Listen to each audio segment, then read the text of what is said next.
right. All right. Yes. Hello, hello, hello. All right, y'all. Well, welcome back to the amazing SBiz Saturdays. Today we are talking about finding your ideal client. Okay.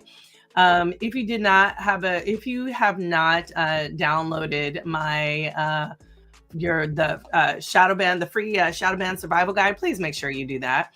If you don't know, my name is Marla Renee Stewart. I am an amazing sexologist, sexual strategist, and business coach for leaders in this industry. So I am here to help you with whatever your needs are. So if you have a question, please submit it anonymously. You could submit it to, excuse me, qrco.de/successama, and I will be happy to answer your questions. And of course, if you are on Instagram or you are with me hanging out live, please feel free to put them in the chat. Whatever you want to do is fine with me. So first off, I just want to say, like, it's not easy finding your ideal client, right? I know, excuse me, as we go through this industry, we want to serve everyone, right? We're like, everybody needs to have better lives, right? Everybody needs to be better with coaching and education. Oh my gosh, and I don't have any water on me. Sorry, excuse me. Goodness. All right. And so while we want to be inclusive, we want to reach the biggest audience possible. Yes, but we need to find who our ideal client is. And so we know inclusivity is essential, but at the same time, being too broad can really be a problem, right? And that's what you don't want. You don't want to have a problem. You don't want it to be too broad. You want people to be drawn to you because of what you specialize in, right? That is the goal. Okay. So one of the keys I know to long-term success really is defining and understanding who your ideal client is, right? Who are the people who are going to benefit most from what you offer and are ready to invest, right, in your expertise. So basically, I have a step-by-step guide that is to help you think about who your ideal client is and to identify, really attract, and serve, right, your ideal client. So the first step really is defining your expertise and passion, right? If you don't know what your expertise is, this is where if you haven't worked on your elevator pitch already, please make sure you do that. Know what your expertise is. Know what your niches are, so you can be like, hey, if someone comes to you and says, I want to do this thing, I know people come to me and be like, I want to work through my traumas with you. Like, nope, that is not my specialty. I will point you and refer you in the right direction of who those people are, but that's not me, right? So you need to ask yourself, what areas of, maybe sexology, relationship coaching, or education, or whatever the case may be, whatever your thing is, what is the thing that lights you up the most? What is the thing that gets you going, right? Where do you have the most knowledge and experience? What topics, do you find yourself coming back to again and again, right? And then what gaps exist maybe in the industry that you are uniquely qualified or positioned to fill in, right? I noticed for me, I was like, oh, I really love seduction, right? Seduction is like one of my things. And so that is what I specialize in, right? Communication strategies, how to communicate with people, and communicate in a way that can help you solve whatever problem you're having, right? So and then skill-based stuff, right? I really love dabbling in skills.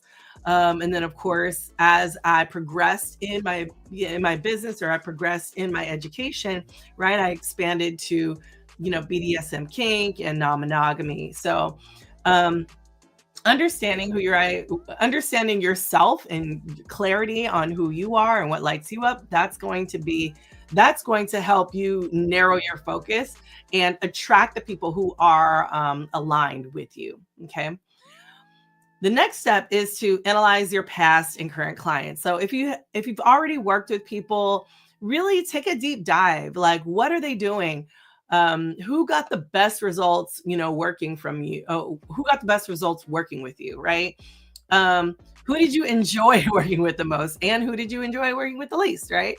Who costs you less emotional labor, right? Because sometimes maybe there's a certain group of people, or people who have a certain who hold certain identities that maybe cost you more emotional labor, right? What common traits do they have? Are they, do and are were there any clients maybe that felt like misaligned, right? And if so, why did they feel misaligned with you? So really looking at your patterns, really helping you to create a clear picture of your ideal client, is going to be super helpful.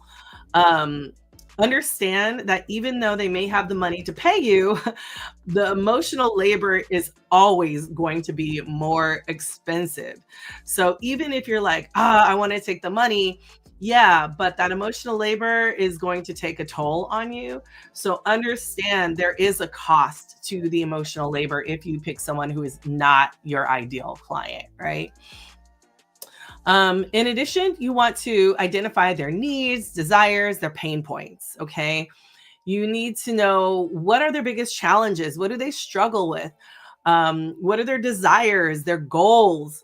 What fears do they have? What hesitations do they have? Maybe even about seeking help. And what kind of language do they use to sort of describe their struggles? Because you want to be able to use that language sort of in your content and your marketing and how you attract them, right? And so you can gather this information through surveys. You can have direct conversations with people. You can engage with your communities, right? Networking with people and network with your ideal clients. See where they spend their time. Maybe it's Facebook groups. Maybe it's FetLife. Maybe it's, something like that, right? Um, Long time no see, Marla. Great topic. Thanks. Yeah. So really understanding where they spend their time is going to be super helpful. Okay. In addition, step 4, get clear on their demographics and psychographics, right? So yes, you want their basic demographics, right? Age, location, maybe their relationship status, whatever it is that your thing is, right? And but then also dive into the psychographics, right? This is how they think, what they value, how they make decisions. You really want to consider, are they looking for whatever they're looking for? Education, coaching, therapy, a mix of all three, or whatever it is, right? Do they value research-backed academic approaches? Like, do you have to approach them in a scientific way?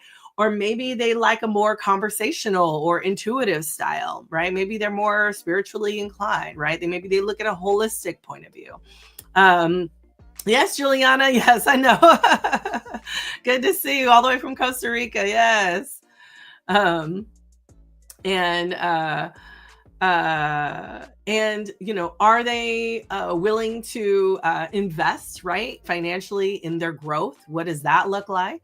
Right. And also, how do they typically consume content, right? Maybe they consume content through podcasts. Maybe it's through blogs. Maybe it's through your YouTube videos. Maybe it's through workshops, right? Understanding how they consume your content is going to be great. So the more details you gather, those basic demographics and those psychographics, the more targeted your messaging can be when you are marketing. Okay. And then the next step 5, right, is to create a client avatar.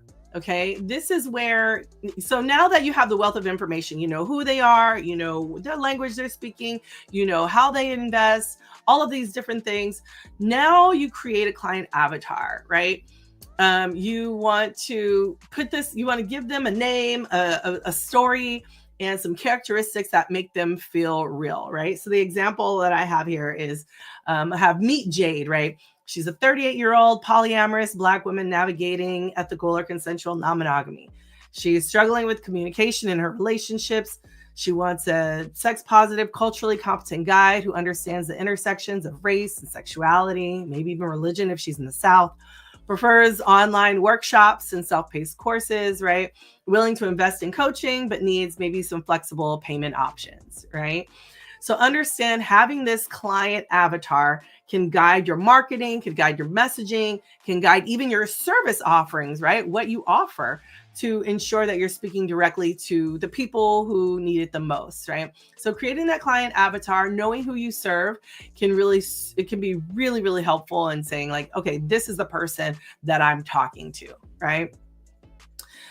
Step 6 is basically test and refine. So now you've identified your ideal client. You want to start creating content, right? Creating programs, whatever the service is, specifically tailored to them, right? Pay attention to who is engaging with your work, who is converting to a paying client. And, whether those assumptions that you have that resonate with your, client avatar hold true, right? If something isn't clicking, right, then you want to go back, refine, right? Go back, redo, review, and see, hey, maybe my client likes this or does that or whatever, right? Like I said, like as I was reading, I was like, oh, but my client, maybe they're in the South and, have some religious trauma, or maybe they're going through, something around the religion that might be, helpful. So understand that this can take some time. The refinement process can take some time. Give yourself some grace to find your perfect or ideal client, right? Because you just don't want to rush it. And again, you want to make sure your marketing is streamlined and your messaging is it conveys what you want it to convey. Then the last step 7, align your marketing and messaging, right? So now you know your client, you know who you want to serve, you've refined your client avatar. You got to make sure your brand speaks directly to them. So use the language and phrases your ideal client uses, right? Address their specific pain points, the desires, show up where they are, whether that's social media, maybe it's conferences, maybe it's communities, show up where they are. And then once you've helped people, make sure you get those testimonials, y'all. Share the testimonials, share the success stories that really resonate with their experiences. So understand your messaging should make them feel seen, should make them feel understood, and it should make them feel like you're speaking directly to them. Okay. So understand that finding your ideal client, it's not always about making money. It's really about doing something meaningful, some transformative work with people who truly need what you offer. Okay. When you focus on servicing the right people, the impact that you have deepens, your business thrives, and your work becomes even more fulfilling. So again, take time to get clear who your ideal client is. And then once you do, everything from your content to your client relationships will become more intentional and be more effective. So I would love to hear who your ideal client is. Drop it in the chat. Let me know.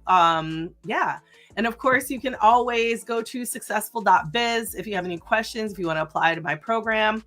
Of course, I would love to have you and help you to be more successful. So again, you can go to successful.biz. That's SCXCESSFUL.biz. And if you are still struggling with marketing and you don't have my free shadow ban survival guide, please make sure you pick that up. Okay. Any updates and things that I have going on this week? I have the Seduce Your Audience presentation that's happening next week. So please make sure you check that out. Okay. All right, y'all. And of course, make sure you take my class, the Metaproof Marketing, for our businesses, right? Because things are a-changing. And you want to make sure that you're getting your message out, especially on social media, to ensure your own success. Okay. All right, y'all. Well, thank you so much for being here today. And I hope you have an amazing weekend, an amazing week. And I will will I see you next week? I may see you next week. Not sure because I will be in Atlanta teaching a class. So maybe next week I will see you. Either way, I hope to see you all soon and see you on Saturdays for SPIS Saturdays, y'all. All right. Have a good one. Bye.